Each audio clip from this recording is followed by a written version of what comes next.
Welcome to Under One Roof's Landlord and Letting Agent webinar series, made possible through the generous funding of the Safe Deposit Scotland Charitable Trust. The webinar will start momentarily. For those who are joining us for the first time, Under One Roof is a free independent service that supports landlords, letting agents, owner-occupiers, factors, local authority housing officers, and others throughout the sector with issues around owning and maintaining a tenement flat in Scotland. Last year, through funding from Safe Deposit Scotland Charitable Trust, Scottish Government, and local authorities throughout Scotland, we attained charity status, which has enabled us to hire full-time staff dedicated to working with landlords and owner-occupiers of tenement flats and those that support them. In the coming months and years, Under One Roof will be increasing the information available on our website, our Twitter, Facebook, and Instagram accounts, and through our monthly newsletter. We encourage you to share information we send out with those in your building or in your sector to help us improve the quality of tenement flats in Scotland. Today's webinar will last 1 hour. We encourage you to post your questions and comments into the chat box at the bottom of your screen. If we run out of time before your question is answered, please drop us an email with your question. The information provided in this webinar is designated to help you understand your rights and responsibilities and to understand what professionals tell you. Any technical information on repairs is designed to help you spot problems with your building and then understand quotations from builders so you can get the best job carried out for the best price. But every building and every group of owners is unique, and so are their problems, which is why the information presented in this webinar can only act as a general guidance. It is not advice or a recommended course of action. When it comes to action, you should always seek professional help with anything more than a simple problem. More details and our legal disclaimer can be found in the About Us section of our website. Finally, if you are a housing professional wishing to record your attendance as CPD, please visit the webinar page on our website so you can log your participation and receive a confirmation certificate. Thanks for joining us. Let's begin. Hello, everyone, and welcome to the final webinar in our Under One Roof Scotland's Landlord and Letting Agent webinar series. My name is Mike Kerfan. I'm the Chief Exec of Under One Roof Scotland. Thanks for joining us today. So today we are finishing off with a topic that we touched a little bit upon earlier in the year, which is retrofit and energy efficiency in tenement buildings. We did this back in November to coincide with all the COP26 work that was being done. And we thought we would dive into it further because this is a topic that is becoming more and more front and center as far as the needs of all owners of tenement buildings, landlords, letting agents, owner-occupiers, and so on. So what I'm going to do here is bring in Chris Carus. Now, Chris is an expert in retrofit. He's a certified passive house consultant and domestic energy advisor. He's a co-founder of Loco Home's Retrofit in Glasgow, a cooperative which aims to widen access to quality retrofit work. So welcome, Chris. Hi, Mike. Good morning. Hi, how are you? Good, thanks. Yeah, so should I take it away? Yes, why don't you actually? So Chris is going to be, he's put together a presentation for us. And over the next 25 minutes or so, he's going to chat us through a lot of different options and provide a lot of, I think, really helpful information around the issues of the fabric first approach and retrofit in tenement buildings. Once Chris is done, we'll do is ask him the questions that you've submitted. So over the next 25 minutes or so, you see the chat room off probably to your, I think it's on the right on your screen. You can pop in questions there in the Q&A section. And what we'll do is once Chris is done, we'll have an opportunity for him to answer your questions. I've got a few of my own. And have a little bit more of a conversation. And then if there's anything we can't answer today, you can drop us an email at info@underoneroof.scot, and we will definitely get back to you about anything that we are not able to immediately answer or we don't get time for today. So, but without further ado, Chris, why don't you just sort of crack on there and talk through your presentation? Great. Thanks a lot, Mike. Hi, everybody, and it's great to be here with this in this session for Under One Roof. I'm slightly overawed by this technology platform we're presenting the slides with. So I hope you can see the slides. So retrofitting tenement buildings is a gigantic challenge that we had ahead of us because it's not only about energy and insulation. There's also all kinds of technical, maintenance, social, organisational and financial problems that we have to address. So what I'll try to do today is give you an introduction to the key issues to consider, and I think as important as anything else, how to avoid mistakes rather than how to, as part of getting it right. So first thing about me, so as Mike was saying, I'm a certified passive house consultant, a domestic energy assessor, I can do EPCs, and I've been through the AECB Carbon Light Retrofit training program. As Mike said, I'm co-founder of Loco Home Retrofit, which is in Glasgow, and we're a social enterprise. Our purpose is to address climate change and energy bills, and we're constituted as a cooperative of homeowners, tradespeople, and all other building professionals. And our membership includes property developers, landlords, as well as surveyors, retrofit architects, and designers. And we're working for mutual benefit, and that mutual benefit is to create a more effective and faster growing retrofit economy in Glasgow, decarbonising homes, making them more comfortable and making them less costly to heat. So we're a community intermediary, broadening access to quality decarbonisation. So please do get in touch if this is of any interest, and it's open to membership. You can join our website. So what is retrofit? So when we talk about retrospectively fitting energy efficiency measures and low carbon heating in existing buildings, we really talk about four things. It's insulation, which you'd expect, but perhaps just as important is airtightness. And with airtightness, we must introduce efficient ventilation, so usually mechanical ventilation of some kind, to replace lost natural ventilation, drafts, in other words. And we also want to replace fossil fuel heating with low carbon heating. So that means replacing gas boilers, for example, with heat pumps or connections to district heating. So this is one, we're addressing several crises here. You know, we have the cost of living crisis, which for tenants and owner occupiers is a huge pressure at the moment. It's also pressure on landlords because there is an expected increase in the level of arrears in rent payments. We're addressing the climate crisis, which is leading to more and more intense adverse weather and extreme weather around the world, which is, and also compounding the cost of living crisis with threats to food supply.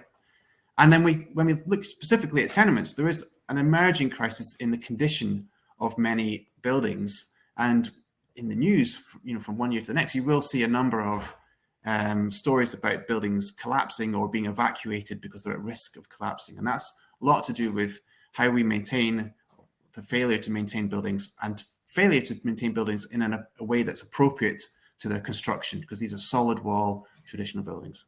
So so why would we retrofit? Like I've said before, we want to reduce bills and the risk of arrears. For landlords in particular, they will be interested in compliance. That's a more urgent issue for landlords than it is for owner occupiers, because we're expecting the government to introduce minimum energy efficiency standards for landlords ahead of owner occupiers. And over the next 10, 15 years, we expect there'll be a mandated phase out of gas boiler replacements. We want to maintain our properties, just to keep them standing, but also to preserve and their value. We want to reduce and eliminate carbon emissions. There's a comfort proposition here. Homes that are much more energy efficient are also much more comfortable. And that's not just about making them warmer, it's about having them warm all around. No cold surfaces, no cold feet, and no drafts. And you know, as a business, landlords will be interested in preserving and extending and underpinning rental and resale values. So we advocate a fabric first approach. That means, first of all, looking at the fabric before you look at things like services such as heating system and ventilation, or renewables like solar panels.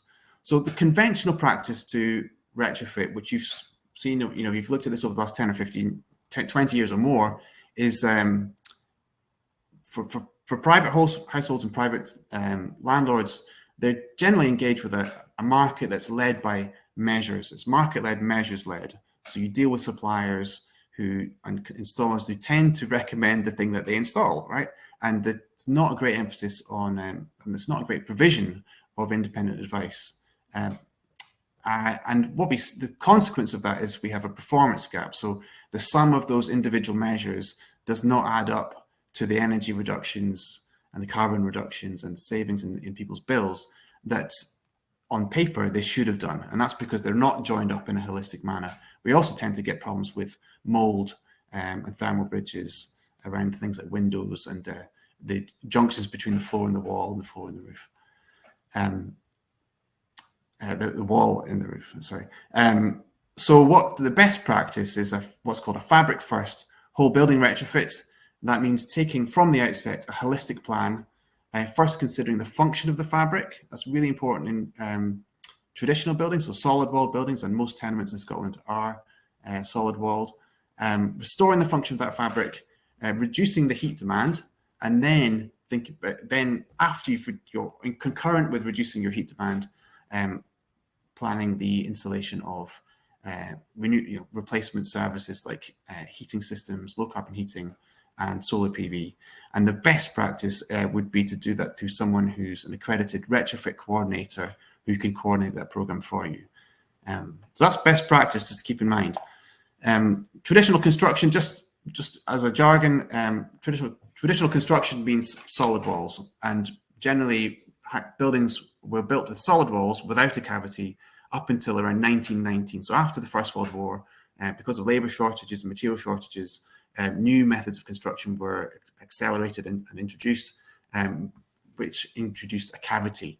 Solid walls get wet. And this is an absolutely critical point to take away from all this discussion about retrofit. If you have a solid wall building, solid walls get wet. They get wet from the rain from outside, and they wet and dry over a 12-month cycle. So they're generally getting more wet during the winter and drying out gradually over the summer. They don't dry when the sun shines. In fact, when the sun shines, that pushes the moisture further in to the wall as vapor. So we really need to make sure that the materials that we use to maintain and improve the walls in particular are going to allow moisture to progress out of them when the conditions allow drying. And that means lime mortar and not cement-based mortar, and lime plaster rather than gypsum plaster. And we also want to make sure that the walls get as little rain on them as possible. So we have really good rainwater goods, roof in good condition, gutters, downpipes, and so on. Absolutely critical to have that in mind. And that's why under one roof's work on maintenance is absolutely critical for low carbon retrofit as well.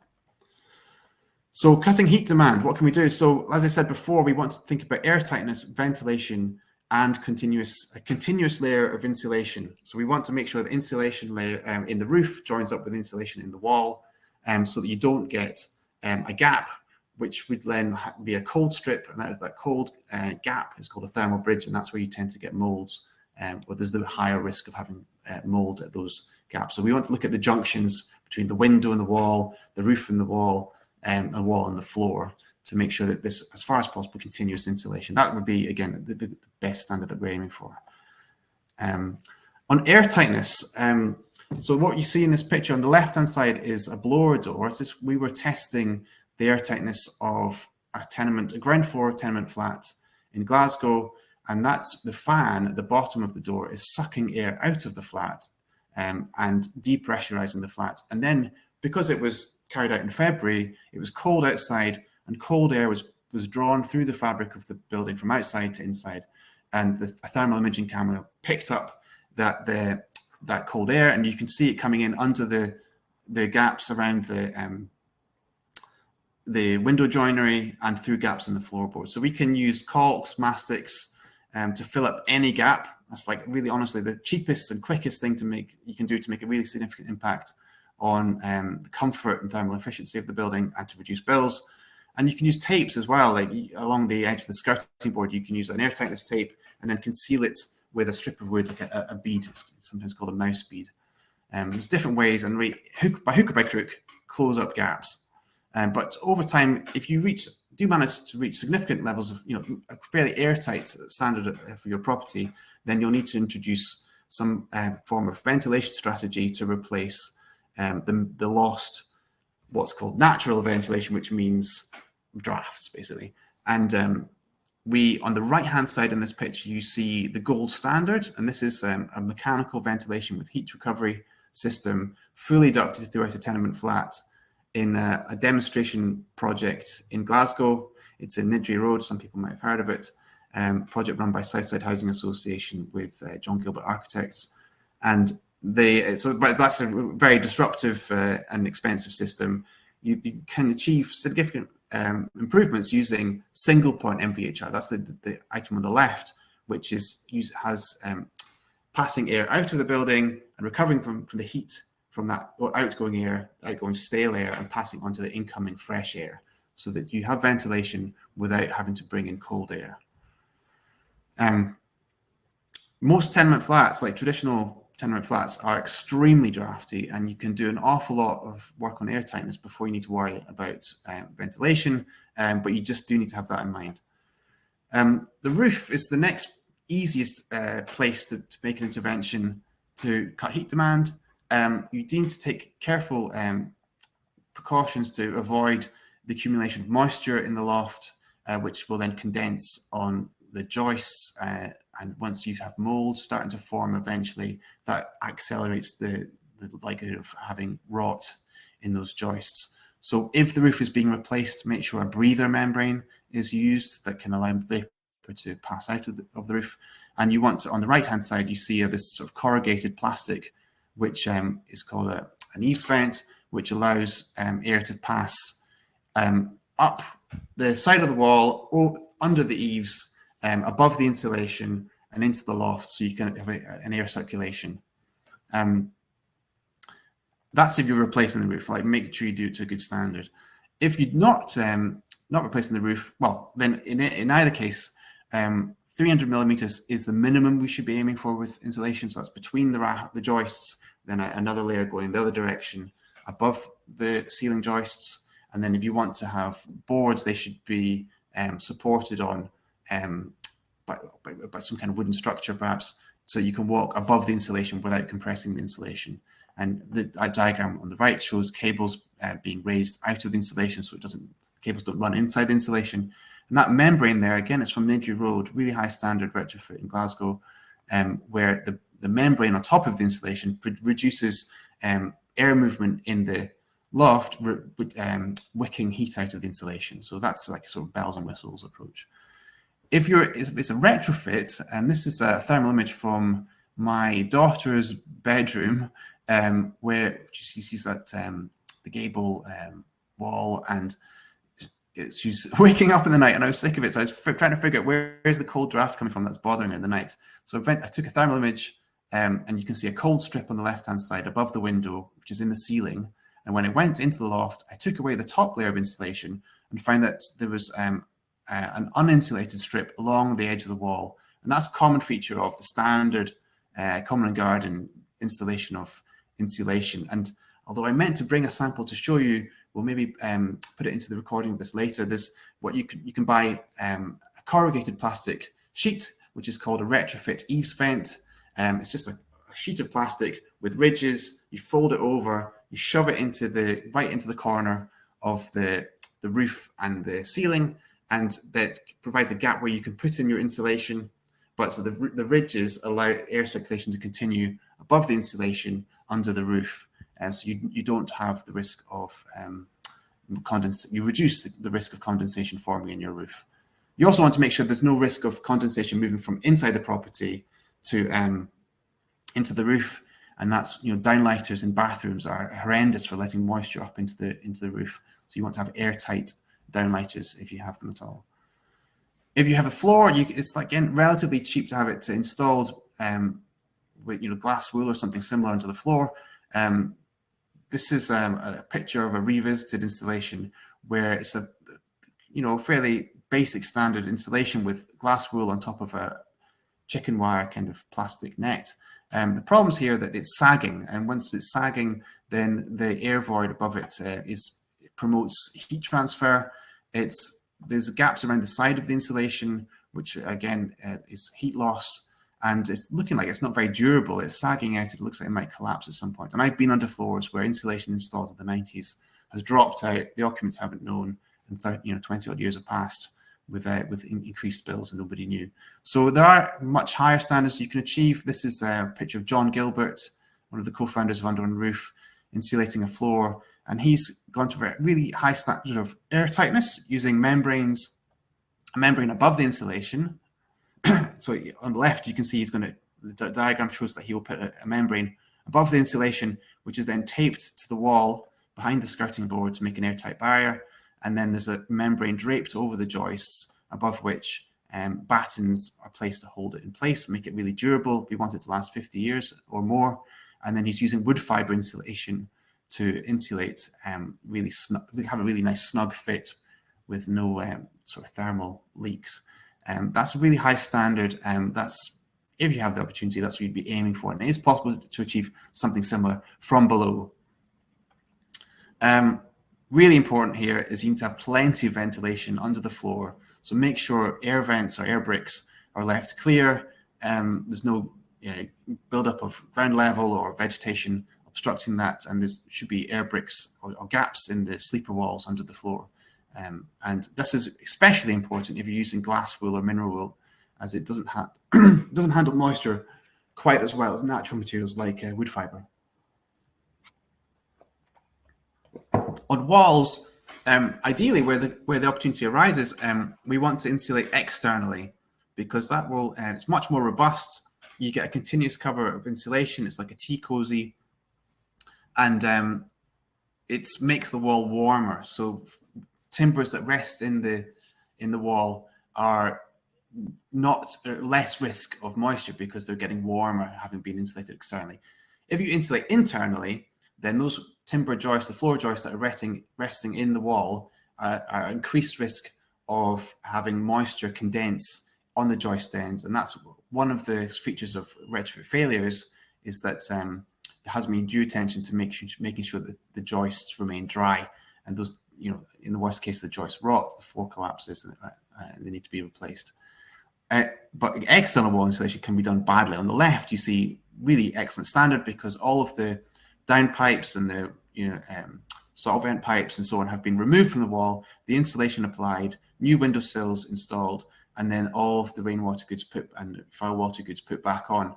On the right-hand side, they didn't take the pipework off the wall, and they've sort of insulated around it, and that thermal imaging shows that there's a lot of heat loss in those gaps in the insulation, and that's likely to lead to mold on the inside surface of the wall at those points. So wall insulation is like, we'd like to do it, but it's really difficult, especially in flats where you need people to work, to cooperate, to come up with to get the work done together, especially as an improvement. So you need 100% agreement. Other methods for wall insulation internally would be creating a batten structure and putting something like wood fiber in between the battens directly applied to the stone. So you want to remove the lath and plaster. You here in the middle is somebody injecting polystyrene beads into a series of holes behind the lath and plaster. So you're filling up the void between the lath and plaster and the external wall. And on the right-hand side, there is showing rigid boards, so that you can get rigid wood fiber boards, or rigid, there's like a mineral board, calcium silicates, which is adhered with a grout to the stone. We should take extreme caution about any measures where the insulation is applied to the internal surface of the lath and plaster, because that will make the void colder, and we don't really know, without having opened it up, whether there's an increased risk of molds forming behind the lath and plaster. So a caution is required, and please do employ a specialist designer for that kind of work. And there's another just picture of the detail of wood fiber being installed in the wall at the window reveal. So yeah, as I said before, we're trying to come up with a joined up sequence of measures that create a continuous layer of insulation, with minimizing the discontinuity, avoiding as far as possible gaps in the insulation when you come from the roof to the wall, from the wall to the floor. Very difficult to do, and ideally we do want to have retrofit designers involved. So low carbon heating, just quickly introduce this topic. This slide here shows 4 options for low carbon heating that are under consideration for Scotland's tenements. Individual heat pumps, so looks like a kind of an aircon unit hanging out the back window of each flat, unlikely to get much traction because it's quite ugly, and there could be noise issues if everybody's heat pumps going off at the same time. Heat pumps are really quiet, but if you have lots of them in one place, it could be an issue, especially if they're running the hot water cycle in the middle of the night, in the middle of the summer, when people have the windows open. That's the main time when people would be concerned. The second option is what's called a shared ground source loop. So people there are boreholes in the neighborhood which draw heat from the ground, which ultimately comes from the sun, but it's in the ground, and that water is drawn and passed through the different properties in the building at 10 degrees, and then there's a heat pump inside each property which raises it up to the temperature you need for hot water and for the radiators. In both those first two measures, you might need larger radiators to be able to operate the system efficiently, which means to run them at a slightly cooler temperature. So that doesn't mean cold rooms. It means that the radiators are at maybe 40 degrees instead of 60 degrees, but you still have your room at 20 or 22 degrees as you prefer. Or there's communal ground source heat pumps. So that's basically the second option, but you've got boreholes just for your property, just for the building, your building. And then the fourth option is a district heat network. So it's done on a municipal level where, and the government has policy, introduced legislation last year, which enables local authorities to define zones in each local authority, most likely the most built up, urbanized, high density areas where there would be insulated pipes under the ground in the streets, taking hot water to each property, and it's like a loop to and from each property, directly heating, supplying water at the right temperature for radiators and for hot water, so maybe 60 or 70 degrees. We don't really know until more work is done on strategy and market development which of those is going to happen, most likely to happen for each tenement in Scotland. There's still quite a lot of work to be done. There is something you can do now. If you've got a gas boiler on your property, you can make it run significantly more efficiently, maybe 10 or 15% cut in your energy bills. But because most boilers, through like a series of failures in the way the industry, the government, the building standards, the manufacturers, the installers, all of that whole system doesn't work very well, and they generally set up to operate hotter than they need, which means the boilers wear out too fast and they operate significantly less efficiently than they could. So there's a bit of an explainer on our website, and there's a little step-by-step guide from an organization called Nesta. It's a national science and technology charity, and it's all about letting your boiler run at a cooler temperature, have the radiators at a cooler temperature, which means they run for a bit longer, but they run more gently and you get as comfortable, if not more comfortable, but the boiler's working more efficiently. So please do check that out. Quick word on targets and compliance. So especially for landlords, there's with the requirement to bring private lets properties to EPCD was to be in place this year, but it was cancelled. But still, I think we're expecting requirements for well, I'm not quite sure what the latest is, but I think it's within the next 5 years or so. I think there will be new requirements. So we use energy performance certificates to drive compliance, but they have significant problems. The first is that they're a measure of cost efficiency, not energy efficiency. So they can give a bit of a bum steer if you're depending on what you're really trying to prioritize. The assumptions that they depend on are a bit out of date, so they incorrectly penalize heat pumps, especially with when you consider the way that gas prices have gone up much faster than electricity prices recently. Some things that you could do to your property that would significantly reduce your heat loss, your bills, and make the home more comfortable are not recognized by the EPC. So airtightness just isn't recognized by the EPC. And some things that you could do which would improve the health and well-being of the occupants, like a really good ventilation system, actually have a negative impact on EPC. And I would say probably shouldn't. So they're not a great system. The government is planning to reform the system, but that'll be some years away.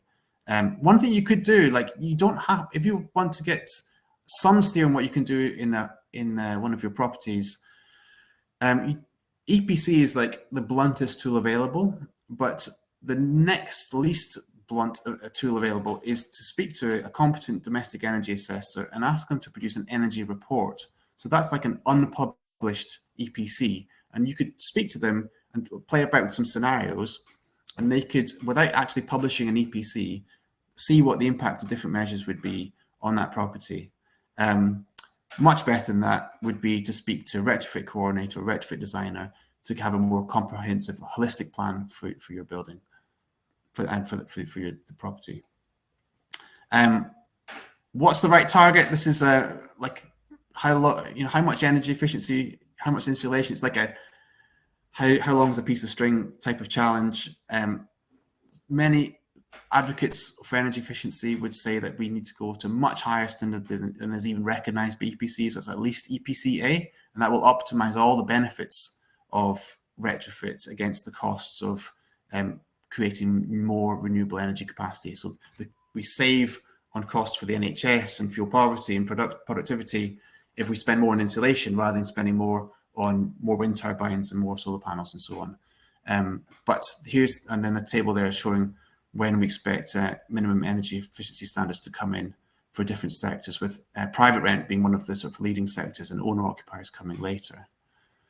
So I think that is all I've got for you tonight. I'm really interested to see questions, not only because I'd love to help answer your questions, but also because the questions are really helpful for Loco Home Retrofit to understand how can we help landlords, especially progressive landlords who see their businesses as long-term prospects and want to be doing the right thing, not just for compliance, but offering their tenants the best value. So yeah, really do fire in your questions. Mike, back to you. Chris, thanks very much for that. That was absolutely fascinating stuff. And every time I go, listen to one of these programs or speak to you, there's always new stuff that I'm picking up. Just like one fact that's just found it really interesting is that how when the sun is shining, that the building is not actually drying out, which I thought was just, and it makes sense when the way you described it, but that was something that was quite interesting, because I would have thought exactly the opposite, and probably most people listening probably would have thought exactly the same as well. As the sun comes out, building dries up. It turns out, of course, the sun just pushes it right back in, doesn't it? Yeah. I got a few questions, and I'd really recommend that, we've been listening for a while here for people to submit questions that they might have, that they picked up over the last half an hour or so. So please put them in the chat room. First of all, just a general one, is that where do you feel that people should start after deciding that they want to start retrofitting their property? Like, what are those first couple of steps? Because those are always, I think, the first is just sort of, there's like, well, I'd like to do this, but like, what are those first 2 or 3 maybe concrete steps that people can take to move themselves in that direction?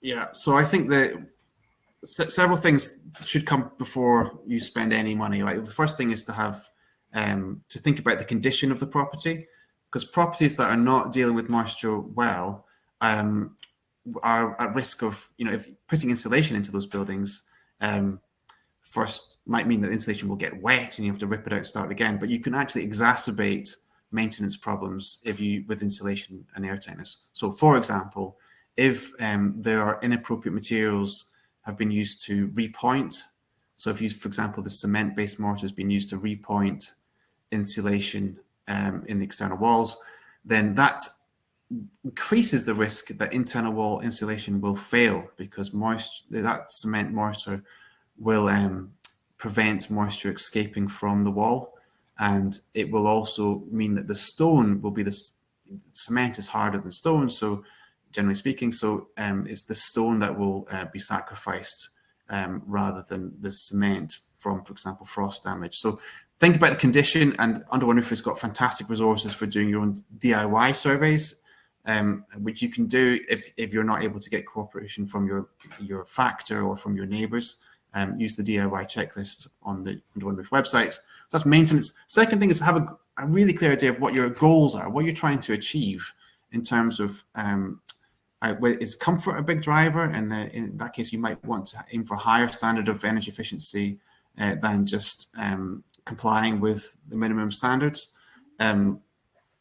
And then the third thing is just take, what's going on with the condition of the property, think about your goals, and then come up with a holistic plan. So ideally, you would be engaging a retrofit coordinator or a retrofit designer. So maybe it's an architect with specific experience in energy efficiency retrofit. And yeah, it's a real dearth of these people, but we through Loco Home, we are trying to stimulate a better supply chain of this kind of capability. So have a holistic plan. What are you finding as far as that goes? I mean, are you finding that like there is? I mean, you said that there's a dearth there, but if somebody was ready to go tomorrow, are there people out there that would be ready to take up that work, or should you also build into your plan that you may have to wait 6 months to a year to be able to find a retrofit coordinator in your? I mean, it depends, of course, what area of the country you're in. So I'm taking the best. Probably the best scenario, which would be obviously in the central belt, but I mean, further afield, you're going to find it to be even less so. But yeah. Is that definitely something that you should be thinking about as well when you're doing it? Yeah, there's a massive shortage, and the government's recognised that there's a shortage of skills and capacity, and it's the same goes for contractors like this. It's just in every field of life we seem to be struggling with labour shortages. So yeah, it is a constraint. So start now and don't count on having people available soon. One place to find retrofit coordinators is the Trustmark website. So that's a government website where you can find out who's accredited. Trustmark, just Google Trustmark. Home Energy Scotland, that's the government's advice service, and they provide loans for private landlords. They also provide cash back for home owner occupiers, and that's a good place to get advice. Although when it comes to traditional buildings, which are a bit more sensitive, a lot more sensitive than modern constructions, the advice can be a little bit generic, but there's a great place to find out what support's available, and they have some ways of identifying contractors and advisors. Other than that, it is a question of going through directors of architects and finding those that have specific expertise on retrofit appropriate to the type of building you're talking about, especially if it's a pre-1919 building. In fact, on that topic of support that's available, Brian has gotten in touch with one of his questions. He says that while he believes government grants are available to social landlords for communal retrofit, what financial help is there available to private landlords? So I'll not quiz you on every single grant that's available, but where are the best? Is it Home Energy Scotland your first stop as far as to try to find grants along that level, and then probably obviously checking with your local authority and doing a search to see if there's anything at local authority level yet? Yes, that kind of stuff. That's true. Yes, start with Home Energy Scotland. They have a kind of a wizard thing that help you find what's available for your circumstance and the circumstances of the occupants. Local authority is definitely another place to check, because they have a program called area-based schemes, which are targeted to the areas with the highest levels of deprivation, 15 to 25% areas of highest deprivation, where privately owned properties, as well as socially rented properties, housing associations, will be offered a package of measures to address fuel poverty. Another option is the ECO, so the Energy Company Obligations Scheme, which provides funding, and the new version of that program that's coming out imminently this year, has a much greater emphasis on solid wall insulation, which is important for tenements very often, and much more for focus on holistic packages to that past 2035 standard that I mentioned. So what's missing is people to kind of intermediate, to support that cooperation between members, between the owners of a building, like a tenement close. So that's why Under One Roof is so important, and we're also trying to fulfil that role in Glasgow, helping people come together, form a plan, and then blend in the finance wherever it's available. It's not well set up at the moment, I'm afraid. Mm-hmm. Sorry. Hey, Chris, well, on that note too, and someone has asked if Loco Homes does work outside of Glasgow or throughout all of Glasgow. And I believe you're just on the south side at the moment. That's right. Yeah. So our core is in the south side. So we're a cooperative or a membership organisation, and most of our members in the south side. But in terms of as an enterprise, we also provide this advice service, and we're doing that across Glasgow. Generally, tend not to go outside of Glasgow. We've plenty to be busy with in Glasgow. No, plenty to do. I had a question too. When I'm gonna jump in there and get a few in of my own. One of the things that came up, and you touched on it briefly, but when you're talking about draught-proofing and the benefits to doing that, and how you can do that yourself, and how you can have almost immediate benefit to doing it.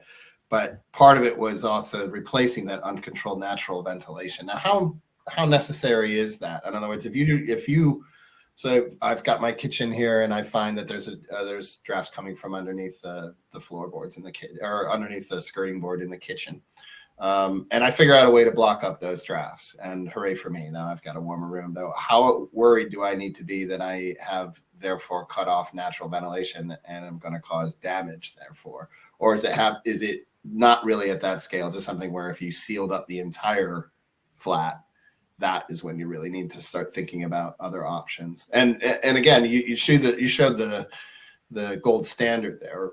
Maybe a second part of that is like, what is the lower down the level options for making sure that you've got proper ventilation that isn't letting in? Yeah. Okay. So, a building that's been, say you take a ground floor flat. I'll give you the example of the flat that we did an airtightness test. So it's we made a video. It's for sort of an educational event. We just picked a random flat, and the occupant agreed to let us do the test. And we came up with a result of 20. I won't bore you with the technical explanation of what the metric is, but 20. To compare that with the building standard for new homes is something like 4 to 7. So a massive reduction on the sort of the permeability or the draftiness of the property, and air, like drafts can be incredibly pernicious. They can be everywhere, all around window joinery, around the window seals, especially if you've got poorly maintained sash and case windows, through gaps in the floorboards, through cracks in the wall, cracks in the ceiling, like absolutely anything. The front door, the door to the flat, can be a huge source of drafts. Around the skirtboard, like it's very difficult to make, like, to really improve that. So if you get below 10, that's what I think that. Please don't take this as advice, but just as a point of view, that's the level you would need to be really introducing mechanical ventilation. An intermediate step is monitor the air quality and take manual steps to maintain to keep the air fresh. So humidity, relative humidity, is a really good proxy for levels of other things that you care about in your air, like pollutants and carbon dioxide. And so if you can buy a very basic but very reliable relative humidity meter, a hygrometer, for 10, 20 pounds. You can get them for even less than that, but a decent one that looks nice in your living room would be 10 or 20 pounds. And you can, if the humidity level is going above 60%, that's kind of a bit of a danger level. 70% definitely. If the humidity is above 70%, then you're not only going to have problems with moisture and molds, but you're also going to have the increased likelihood of things like silverfish and pests. So if you get to those levels, open the front window and the back window, so you get a bit of a cross ventilation through the property, just even for half an hour or something. You could plan to do it as a routine twice a day, and then the rest of the day, like the property will kind of absorb, the air will remain relatively fresh. So then we said, only if we're getting down to levels of like 3 or 4 would we talk about getting an MVHR. That's gold standard system that was in the picture. Only at that level is it really needed, and only at that level does it actually fully operate at its full efficiency. Because if it's pulling air in and out of the property, but there's drafts operating elsewhere, then you're not getting the efficiency gains that you've invested quite heavily for. So alternatives to that is that single point system, which you can have one in the bathroom, one in the kitchen. That would take care of an awful lot of the smells and staleness and the humidity that you'd be trying to address. You can also have what's called distributed ventilation, where there's one central fan pulling in from several rooms in the property. Centralized mechanical extraction, or you can have, like I said, distributed mechanical extraction with several of those single point systems in different rooms. There's a whole spectrum of different systems available. The main thing is like be aware of the risk, and the simplest way to sort of bring that to life is to have a really cheap humidity monitor. You could give to a tenant, and they'll know there's an issue. They can report to you what it's saying. Thanks for that, Chris. Another question, actually, moving on to a little bit another topic that you touched upon, which was insulation. So, I mean, the difficulties that people have pointed out as far as sort of insulation with tenement buildings has been, for internal, it's been that it's disruptive, and for external, it depends on the type of building. So in other words, there is no real, or maybe you can correct me if I'm wrong, but there is no probable real way to insulate the exterior of an old pre-1919 tenement building without destroying the character, of course, of the building, which is part of the whole sort of the whole situation when you're looking at that kind of thing. So would you think is that a fair assessment to the downsides of doing insulation?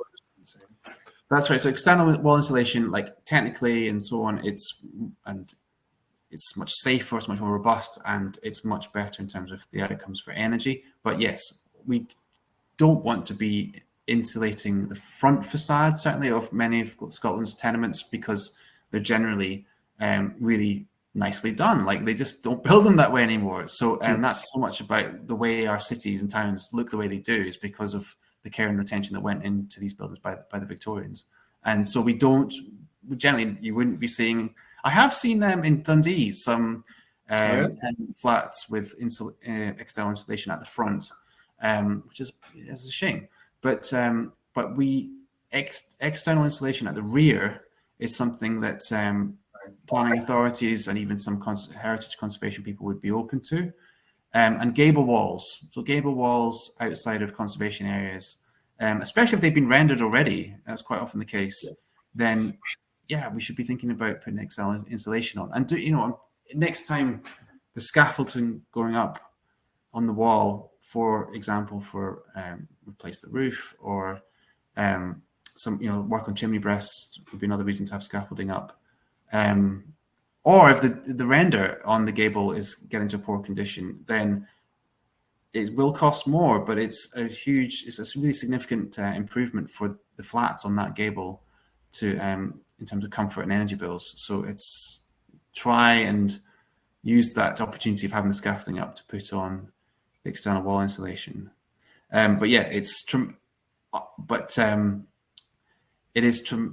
Internal insulation is tremendously invasive, and it's very difficult to do to a good standard, because you need a designer who's going to take care of all the moisture risks. And it's like, to do it good standard, you need like computer modeling of where those moisture risks are, considering the thickness of the wall and the type of stone.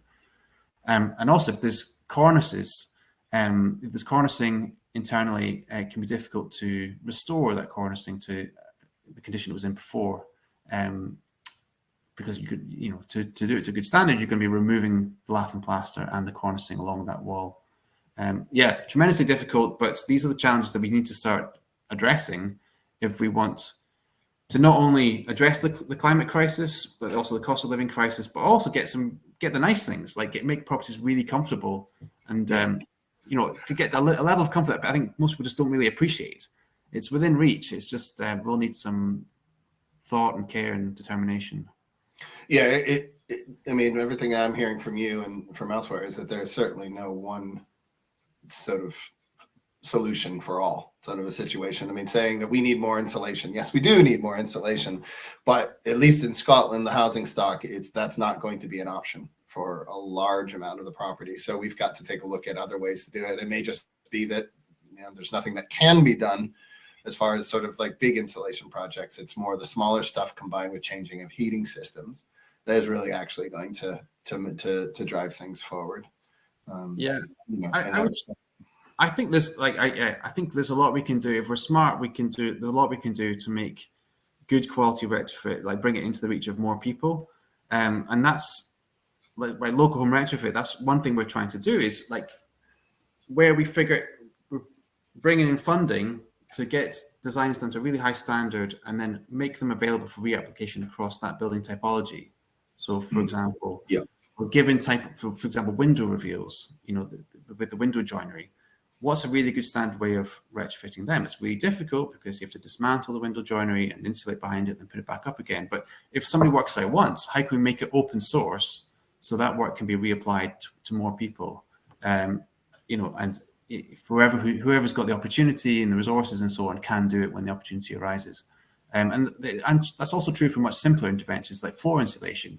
To do that to a really good standard, it's difficult because the contractors are not that you'd find through Trustmark. They're doing it to a lower standard, and we're just missing an opportunity to do things well. So that's something that Loco Home Retrofit wants to do, is through scale and bulk buy and collective action, get really good specs into the hands of willing households and willing contractors.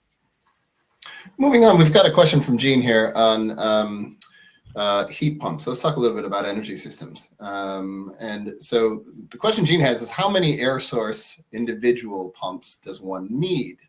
Also, is location an essential factor? Okay, so how many air source heat pumps for a tenement building, I guess we're talking about. So is location an essential factor? I guess that means whether it's on where it's located. Is it hanging off the wall? Is it on the ground outside? Is it on the roof? I mean, yeah, well, maybe that's a question you could clear up, because we've got ground source heat pumps, we've got air source heat pumps, but can you put, let's say you had a big garden in the back that wasn't really used for whatever reason, can you put the units for the air source heat pumps on the ground? Yeah. And then be pumping that energy up to the third floor? Or is it literally have to be hanging? Is it literally have to be coming directly into the flat? It can be. So there are examples now of, I've seen several, not many, a very small number of air source heat pumps installed to supply the ground floor flat. And that's, in one occasion I've seen that's located at the front, so outside the living room bay window, and on other occasions it's to the rear. And that pilot project I mentioned with Southside Housing Association, they have four floors, 8 flats, and the ground and first floor are supplied by air source heat pumps that are located on the ground in the backyard. And because of a limitation on how far up you can pump the heat from the air source heat pump, the top floor flats are with boilers in that project. Okay. But I'm looking at another project where it's. Could you just on that topic? Sorry, just to interrupt really quickly. Let's say you had a flat roof. Could you put those air source heat pumps on the roof? Yes, I was going to say okay. Yes. So it's actually a house conversion, which still counts as a tenement under the legislation, but it's a house converted, an 1860s house converted to 3 flats, and they have a flat roof, which is uninsulated. So that's like a huge amount of their heat losses through the roof. So they can significantly cut their heat loss as part of a project we're considering, where we'll insulate the roof and we'll put an air source heat pump on the roof. We'll just, for the moment, we're considering just doing it for 1 flat. The next level of ambition would be to have 3 heat pumps supplying the 3 flats. But the more challenging goal, and this is really difficult, is to have 1 larger air source heat pump on the roof supplying all 3 flats, which would be more efficient as a system. It would cost less in terms of the amount of equipment, but the difficulty is there's a legal side of it. It's like, how do you meter the heat so you know which flats used how much, who administrates the billing and so on. So that's really difficult. We don't really have the solutions, but theoretically that's possible. What's more likely, where in high density areas where there's not a lot of space outside or there's not a flat roof, then ground source heat pumps I think are going to be quite likely to be an option, especially for tenements that are not in the middle of town, where if it's not a really high density, a large area of high density housing, where you might get like a municipal heat network with hot water coming to the properties. ground source heat pumps for tenements further away from the centre could be a likely option. And then you don't need to worry about noise, you don't need to worry about space, but you have a small heat pump inside each property. It's like sometimes the size of like a beer fridge. And that would be you'd put that in the space where you would be replacing the gas boiler, right? It's a bit bigger than a gas boiler, but yes, broadly speaking. That would be the same, roughly the same size, or maybe a little bit bigger, but that, like the closet that you have your gas boiler in, is the place where you would put that. Yeah. With heat pumps, we do also need hot water storage because they're not able to produce hot water instantaneously. So if you have the space, then hot water cylinder is like the least cost way of doing it. If space is a constraint, then you can have what's called a heat battery, which uses like a phase change. You know those pocket warmers where it's like a gel and you snap it and it goes hard and releases heat. It's like a massive one of those. I say massive. It's a bit like a beer fridge, maybe a bit smaller. But so they're much smaller. They're good for smaller flats. So you can so there's options. Like we just need to start working with communities as to what's actually practical and addressing the organizational side. How do we get people to work together? How can we help them work together? Well, yes, and there's all sorts of number of things, and this gets back to a lot of the work we do around sort of managing sort of decision making within tenement properties. Is it because a lot of the stuff that we're talking about, insulation is classed as a repair, but that's about it. So everything else that we've been talking about, a lot of it, if it involves multiple people, it's an improvement, and therefore you need everyone to agree, and that's very difficult, obviously. Yes, to achieve. Very, very difficult to get everyone to achieve, combination of the will and the ability to pay. And fair enough. So there's going to need to be some discussion. I mean, and I think that's sort of the takeaway from a lot of this is that we're in, even though we've got these big targets that and they seem close, we're still in the early stages of even figuring out the program of how we're actually going to go about approaching this. I mean, you talked briefly about it a second ago, as far as sort of the air source, having a shared air source heat pump, and one of the challenges being how do you share the metering of that. The same question has arisen with district heating, or even communal. So you've got let's say you've got a unit that covers the entire building. How do you break up the costs of that? How do you make decision making about whether to go forward in the first place? Who's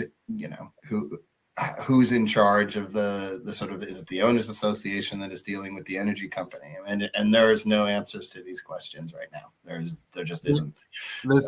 There are nice ideas, and we need customer propositions and business models that are attractive, that people want to do it, and different finance models. Like, for example, instead of buying energy by the unit, you buy heat as a service. So one company looks after your system, your retrofits, you pay a monthly subscription for that over a long period of time, or even better, that you pay for comfort as a service, and then your provider is incentivized to do your retrofit to the highest possible standard because you've agreed a fixed price for you to be comfortable. Lots of innovation is needed. And in Loco Home Retrofit, we're working with a kind of test bed of motivated and willing households who are open to thinking about these ideas and carrying out small experiments. Well, Cher's gotten in touch. I've got another it's sort of a bit of a comment, bit of a question, but it's basically, it says that district heating would be the best case, as it would be more efficient at the scale for users. However, the capital costs would be massive, not to mention the level of enabling works. And just, what are your thoughts as far as the necessary need for a joined up approach with Scottish government utility companies to make that work, and that infrastructure should be rolled out as a national investment in green energy rather than putting the costs on users, landlords, RSLs, etc. So. I agree. Like where the district heat makes sense as a technology, then, which is like I was saying, like in the dense area of most densely populated areas where there's a high heating demand, especially whether there's like a big local demand, like a hospital or a school that's going to just be the kind of key opening customer, then heat networks make a lot of sense. And they should really be, this is infrastructure. This isn't just like energy. Housing is infrastructure. We should take housing as a long-term thing that's good for the country, for successive generations, people not yet born. So that kind of, but it's a gigantic challenge, because not only do you have to, dig up many of the roads, put these pipes onto the ground, they're supplied by a big heat pump centrally. Like, the technology is doable, it's all been done before, but it's not just that the infrastructure investment, but it's also we need a lot more legislation, because you're creating monopoly. You're not going to have more than one heat network servicing the same street. So like electricity and gas, we need legislation that protects customers from monopolies that might otherwise not act but as you'd like them to. So it's a gigantic project, and I'm not sure it's going to come as fast as we need it to address the climate crisis. So we're respecting that, but in areas where it's lower density housing, so tenements, a bit more outlying in Glasgow, we're starting to look at projects where we could, we're trying to develop the proposition for a more isolated system that doesn't depend on that huge infrastructure and legislation. Yeah. We've got another question here from Angela. It says, are electric boilers and electric storage boilers not an option for places where heat or air pumps are impractical? And what's the sort of the latest level of technology in this as well? So electric boilers with storage is an option to think about. Electric boilers without storage, avoid, because the price of electricity is so much. Price of electricity is now about 3.5 times the price of gas. Heat pumps are about 3.5 times more efficient than gas boilers. So those things counteract, and you can get a heat pump and the running cost will be about the same as a boiler, without changing anything else like insulation. But if you were to go from gas to direct electric heating, so just instantaneous heat from an electric boiler, then you're multiplying your energy bills by 3.5. So that's to be avoided. If you've got storage, and then you can use night rates, off-peak rates, and solar PV, if you've got it, then that's it's an option. But if you've got a wet heating system like radiators, then really I think we should be aiming towards heat pumps that can supply a wet radiator system. If you're in a really small, really energy efficient property, you could consider air-to-air heat pumps. So that's like a really fairly cheap to install, basically a fan on the inside of the property supplied by a small heat pump outside. And that's like a quick and easy route, but only if your property is really quite small and really energy efficient. And one other follow-up from Angela, and this was also around how many tenement flats use microborne radiators. Now, would all these need to be torn out and replaced along with the pipework for a air source or a heat? I don't like tearing anything out. We should do it carefully. Sorry to be a bit flippant, Angelo, but so there's a lot of myths that go around heat pumps, and one of them is that you need to rip out all your radiators and all your pipework. That's not true. In many cases, the radiators will be around about the right size. You might want to replace them because they're so old and at risk of corrosion. But the replacement might not be that big, much bigger. They might be thicker. You might get a triple panel instead of a double panel. But pipework, if it's microbore, then you might need to replace it. Really depends how long those runs of microbore are. If they're relatively short runs, then you might have a bit of noise because the water's going to be going through a bit faster than it is with a gas boiler. But it depends. It's like totally case by case, needs to be checked.